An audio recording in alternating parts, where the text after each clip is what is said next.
SIR এখন বিরোধী আপনারা এই যে গণকনভেনশন করছেন, আপনাদের মূল দাবিগুলি কি কি? মূলত দাবি হলো এসআইআর এনআরসি বাতিল করতে হবে, 1 নম্বর। 2 নম্বর হলো যে 75 লক্ষ মানুষকে বাদ রেখে বিধানসভা নির্বাচন 2026-এ করা যাবে না। আমরা দাবি করছি যে যদি বিধানসভা নির্বাচন করতে হয় তাহলে 2025-এর এই অসমাপ্ত তালিকা দিয়ে নয়, 2025-এর তালিকা দিয়ে নির্বাচন করাতে হবে। এবং সর্বপ্রথম এবং যে দাবিটাকে আমরা সামনে তুলে আনছি যে এসআইআর এবং এনআরসি এই প্রক্রিয়াটাকেই বাতিল করতে হবে। ভারতের নির্বাচন কমিশন এসআইআর নিয়ে মিথ্যে ভাষণ দিয়েছে।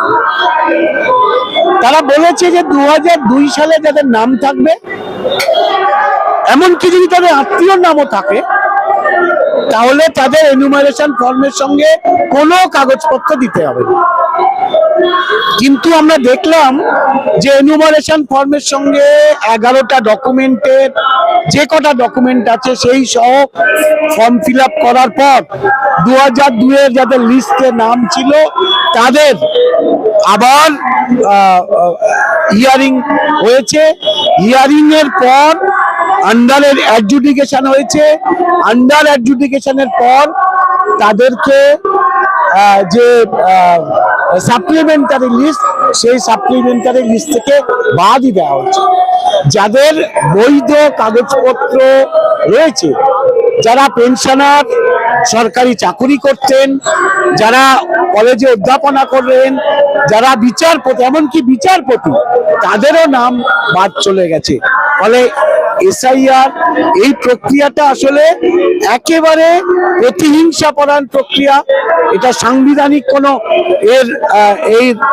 এর কোনো বৈধতা নেই। নির্বাচনী যে প্রক্রিয়া তাতে কোনো এসআইআর বলে কোনো উল্লেখ নেই। আইআর এর উল্লেখ আছে কিন্তু এসআইআর এর উল্লেখ নেই। সেই জন্য আমরা বাতিলের দাবি জানাই। মানে কি আপনারা চান না বাংলাদেশি পাকিস্তানি যারা অবৈধভাবে আছে, যারা এই কদিন এসেছে এবং অবৈধভাবে বাসস্থান করছে, তারা বাইরে যাক, ভারতের বাইরে যাক? কারণ বিজেপি বলছে ভারত ধর্মশালা হতে পারে না কোনোদিন। কি বলবে? বিহারে এসআইআর প্রক্রিয়া সম্পন্ন হয়েছে। ওখানে কতজন রোহিঙ্গা, কতজন বাংলাদেশি আছে নির্বাচন কমিশন তার কোনো তথ্য দেয়নি। পশ্চিমবঙ্গে এ পর্যন্ত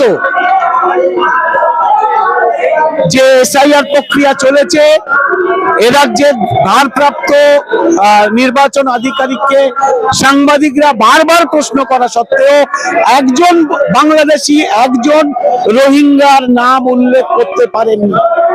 ফলে এইটা আসলে গল্প, শুভেন্দু অধিকারী, দিলীপ ঘোষদের এটা গল্প। এইটা হাজার হাজার মানুষ, হাজার হাজার রোহিঙ্গা, হাজার হাজার বাংলাদেশে বসবাস করে, এইরকম কোন তথ্য ভারতের নির্বাচন কমিশন দেখাতে পারে। ফলে এই গল্পটা সম্পূর্ণ মিথ্যে গল্প।